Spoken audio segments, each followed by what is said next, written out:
नमस्ते दोस्तों, स्वागत है सोच बाई सौरभ में। आज हम बात करेंगे इजराइल गाजा वार के बारे में। देखिए, मैं हिस्ट्री में नहीं जा रहा, क्योंकि अगर आप इस वीडियो में इंटरेस्टेड हैं तो आप हिस्ट्री अच्छी तरह से जानते होंगे, क्योंकि इस वार की शुरुआत सैटरडे से जरूर शुरू हुई थी, पर इसकी नींव जब से इजराइल बना था तब से ही रख दिया गया था। तो मैं इस वीडियो में बस करंट सिचुएशन की बात करूंगा और अपनी राय रखूंगा। तो ये वार की शुरुआत हुई गाजा के तरफ से।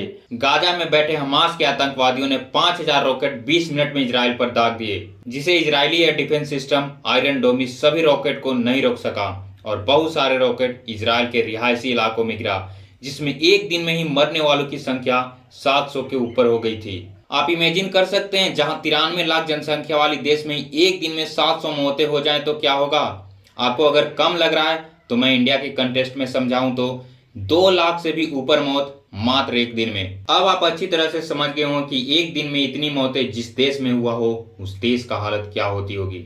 और वो अभी हम वैसे देश की बात कर रहे हैं जहां के सरकार के लिए एक आदमियों की जीवन की कीमत करीब 100 से भी ऊपर फिलिस्तीनियों को अपने जेल से रिहा करके बचाने से न हिचकता हो। और अगर इस अटैक की टाइमिंग की बात करें तो बड़ा ही सोच समझकर चुना गया था। उस दिन इजराइल में सवात का दिन होता है। ये दिन इजरायली के लिए होली दिन, पाक दिन या पावन दिन होती है। कोई भी यहूदी इस दिन काम नहीं करते हैं, रिश्तेदारों से मिलते हैं और प्रेयर करते हैं। आप वैसा ही समझिए जैसे मुस्लिमों में ईद का दिन। ऊपर से उसी के 50 साल पहले यानी साल 1973 में योम किपुर वार में 2500 यहूदियों की मौत हुई थी। इसी का वर्षी देखकर इन आतंकवादियों ने इस दिन को चुना और इन कायरों ने इस अटैक का नाम दिया अल अक्सा स्टॉर्म। इन कायरों ने इजराइल पर पहले रॉकेट बरसाए, फिर इजराइल के अंदर घुसने के लिए बुलडोजर से फेंसिंग तोड़ी, पानी वाली बोट को चुना और तो और पैराग्लाइडिंग करके ऊपर से गोलियां बरसाते हुए अंदर आए और बूढ़े बच्चे औरत सबको मारा। इतना ही नहीं, एक वीडियो आपने देखा होगा, एक ही परिवार के सभी लोगों को इन आतंकवादियों ने मार दिया।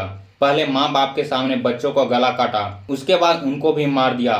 सोचिए कैसी नजारा पेश किया इन आतंकवादियों ने। आपने एक और वीडियो देखा होगा जहां एक जर्मन टूरिस्ट को पहले रेप करता है, फिर उसको मारकर उसके बॉडी के साथ भी छेड़छाड़ करता है। मैं ये सब वीडियो यूट्यूब पर नहीं लगा सकता क्योंकि यूट्यूब पॉलिसी के खिलाफ है, पर अगर आपको यकीन ना हो तो ट्विटर यानी एक्स पे आप जाकर देख सकते हैं। और तो और ये आतंकवादी यहीं नहीं रुके, एक इजरायली महिला सिपाही को पकड़ लिया, उसको मारा पीटा और बंधक बनाकर गाजा ले गए। बताया जा रहा है कि करीब 150 से भी ज्यादा बच्चे बूढ़े औरत को बंधक बनाकर उसके साथ बर्बरता किया जा रहा है। औरतों के साथ बलात्कार की भी घटना सामने आई है। इस अटैक में विदेशी भी मारे गए हैं। 10 नेपाली नागरिक, 2 अमेरिकन और कई देश के नागरिकों की हताहत होने की भी खबर है। ये हमास के लोग वार का बेसिक रूल भी फॉलो नहीं किया।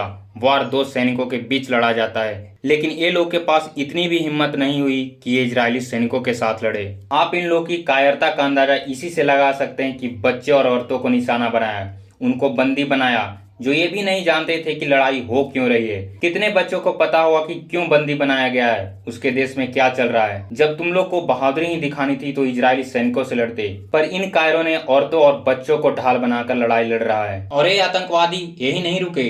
चूंकि उस दिन छुट्टियों का दिन था तो कई लोग म्यूजिक कॉन्सर्ट में भी शामिल होने गए थे, लेकिन ये आतंकवादी वहां भी पहुंच गए और मशीन गन लगाकर सारे लोग को मार दिया। सोचिए कितने लोग मरे होंगे उस म्यूजिक कॉन्सर्ट में। एक भागता हुआ यहूदी अपने पेरेंट्स को मैसेज करता है कि पापा मुझे माफ कर दीजिए, मैंने यहाँ आकर गलती कर दी, मैं अब जिंदा नहीं बचूंगा। सोचिए क्या बीता होगा उस माँ बाप पे। चलिए ये तो बातें कर ली हमास ने क्या किया इजराइल और इजरायलियों के साथ। अब बात करते हैं इजराइल ने इसके डिफेंस और ऑफेंस में क्या कर रहा है। तो आप समझ सकते हैं, जिस देश के साथ इतना कुछ हो जाए, उनके नागरिकों के साथ इतना बर्बरता किया गया हो, उस देश का प्रधानमंत्री क्या कर सकता है। तो सैटरडे के दिन ही इजरायली पीएम बेंजामिन नेतन्याहू ने स्टेट ऑफ वॉर डिक्लेयर कर दिया था। आर्टिकल 40 को रिवोक कर दिया था, जो कि कई दशकों में पहली बार हुआ है। आर्टिकल रिवोक करते ही पूरे इजराइल में नेशनल इमरजेंसी लग गई और उनके आईडीएफ यानी इजरायली डिफेंस फोर्स के पास वार करने की खुली छूट मिल गई। जिसके बाद पहले तो इजरायली फोर्सेस ने जो आतंकवादी इजराइल में थे उनको चुन चुन कर मारना शुरू किया। उसके बाद आतंकवादी द्वारा कब्जे वाले इजरायली जमीन को छुड़ाया, जो आतंकवादियों ने घुस करके गाजा पट्टी के आसपास कब्जा लिया था। उसके बाद इजरायली एयरफोर्स ने अपना काम करना शुरू किया। F-16 ने प्रिसाइज लोकेशन पे हमास के ठिकाने पर बमबाजी करना शुरू कर दिया है। हालांकि इसमें से कई मिसाइल सिविलियन इलाके पर भी गिरे हैं, जिसे फिलिस्तीनी बच्चे की भी मौत हुई है। पर इजरायली पीएम ने बोल दिया है कि ये हमला उन्होंने शुरू किया था और खत्म मैं करूंगा, इसके लिए मुझे कुछ भी करना पड़े। और गाजा पट्टी के चारों तरफ से घेराबंदी करके गैस, पानी, बिजली सब रोक दिया है। क्योंकि ये सब इजराइल ही प्रदान करता था। सोचिए, जो इसे खाना दाना दे रहा था उसी के साथ इन्होंने ये सब किया। इजरायली डिफेंस मिनिस्टर ने भी बोल दिया है इस बार ऑल आउट वार होगी, हम हमास को हमेशा के लिए खत्म कर देंगे। हम इस साए में नहीं जी सकते कि किसी भी दिन हमास के आतंकवादी हम पे हमला करके हमारे लोगों की जान लेते रहे। इतना बोल्ड स्टेटमेंट मैंने आज से पहले किसी भी इम्पोर्टेंट लीडर को इतनी बड़ी प्रतिक्रिया देते नहीं देखा। और आप लोग तो जानते ही हैं, इजराइल हवा में कोई बातें नहीं करता, जो कहता है वो करता है, क्योंकि बात उसके अस्तित्व पर आ गई है। और बात इंटरनेशनल रिएक्शन की करें तो यूरोपियन यूनियन, यूनाइटेड अरब अमीरात, यूएस और इंडिया ने सपोर्ट किया है इजराइल को। चाइना, पाकिस्तान, रसिया शांति बनाए रखने की अपील की है। सरप्राइज ये हो रहा है कि इस बार पाकिस्तान पूरी सपोर्ट में नहीं आया फिलिस्तीन को, क्योंकि वो भी जानता है इस बार गलती इजराइल की नहीं फिलिस्तीनियों का है। और बात इजराइल की मदद करने की है तो यूएन ने सारे एड कट कर दिए हैं गाजा से, क्योंकि इस एड के पैसों से वो कोई मानवता के लिए काम नहीं कर रहे थे, बल्कि हथियार खरीद रहे थे, जिसका उपयोग वो आज इजराइल पे कर रहा है। इतने बड़े हमला बिना किसी बाहरी सपोर्ट के हमास नहीं कर सकता। इतनी बढ़िया स्ट्रेटजी और इतने सारे रॉकेट अकेले दम पर हमास के लोग नहीं बना सकते।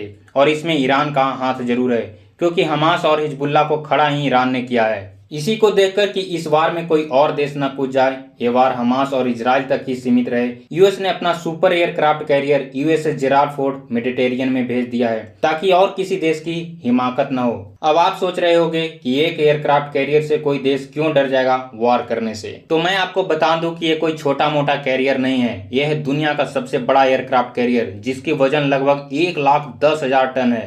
आप कंपेरिजन के लिए समझ सकते हैं, इंडिया के दोनों एयरक्राफ्ट कैरियर यानी आईएनएस विक्रमादित्य और आईएनएस विक्रांत, दोनों को मिलाकर भी इसके आसपास नहीं आते। चाइना के पास भी 50 से 55,000 टन के ही कैरियर हैं। तो अब आप सोच सकते हैं कि कितना बड़ा है। इस पे हमेशा 80 से 100 फाइटर जेट तैनात रहते हैं, वो भी F-18 और F-35। और आपके जानकारी के लिए बता दूं कि एयरक्राफ्ट कैरियर अकेले नहीं चलता, ये फॉर्मेशन में चलते हैं। और इसके साथ तो और 3 न्यूक्लियर अटैक सबमरीन, 10 डिस्ट्रॉयर और 6 क्रूजर साथ में चलते हैं। अब आप इसकी शक्ति को पहचान गए होंगे। और तो और ये एयरक्राफ्ट कैरियर खुद न्यूक्लियर पावर्ड है, जितनी मर्जी उतना दिन इजराइल की रक्षा कर सकता है। और अभी इतना से नहीं समझे तो बता दूं कि जितनी पाकिस्तान की वायुसेना है, उतना इस पर फायर पावर हमेशा तैनात रहता है। अब आप समझ गए होंगे। और अब तो इजरायली पीएम खुद फोन कर अपने फ्रेंडली कंट्री को बोल रहे हैं कि मैंने गाजा पर बॉम्बिंग स्टार्ट कर दी है। इंडियन प्राइम मिनिस्टर से भी बात की इस बारे में, और ये भी बताया कि वार उन्होंने शुरू किया है और खत्म मैं करूंगा।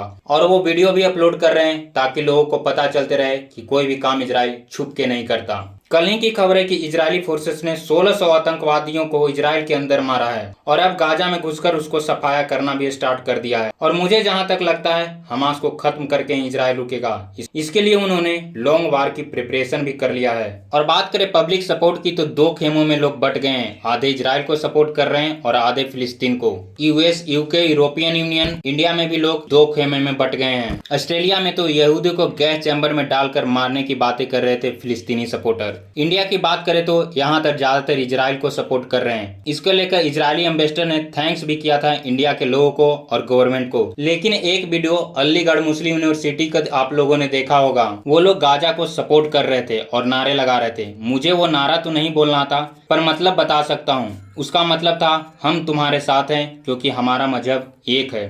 अब आप सोच रहे हैं इतने बड़े यूनिवर्सिटी के स्टूडेंट कैसे बात कर रहा है। उसको पता है पाकिस्तान जैसा देश भी फुली सपोर्ट नहीं कर रहा, क्योंकि ये एक कायराना हरकत है। लेकिन ये लोग उनको सपोर्ट कर रहे हैं। जो बच्चे बूढ़े को हत्यारा, महिलाओं को रेप किया, उन लोगों को भी नहीं छोड़ा। जरा सोचिए कैसी मानसिकता है इनकी, और ऐसे लोगों को सपोर्ट कर रहे हैं। क्यों? क्योंकि इनकी मजहब एक है। इनको ये नहीं दिख रहा कि कौन सही है कौन गलत है, इनको बस अपनी धर्म दिख रहा है। ये भूल रहे हैं कि फिलिस्तीन को सपोर्ट करते करते ये आतंकवादियों को भी सपोर्ट कर रहे हैं। वैसे तो इंडिया पे भी अगर पाकिस्तान अटैक करे तो उन लोगों का मजहब सेम हो जाएगा। तो क्या इंडिया को गलत बोलकर पाकिस्तान को सपोर्ट करने लगेंगे? तो मैं बस इन लोगों को बस इतना कहना चाहता हूं कि धर्म से पहले राष्ट्र धर्म आता है, और तुम्हारा रिश्ता हम हिंदुस्तानियों के साथ है, ना कि उन बलात्कारी हत्यारा फिलिस्तीनियों के साथ। तो दोस्तों, ये रही हमारी आज की वीडियो। मैंने शुरू से लेकर अब तक जितने भी घटना घटे हैं, मैंने सारी डिटेल इसमें बता दिया है। और हाँ, मैंने इसमें कुछ भी अपने तरफ से नहीं जोड़ा। मैंने कुछ अपनी विचार जरूर दिया है, पर बाकी चीज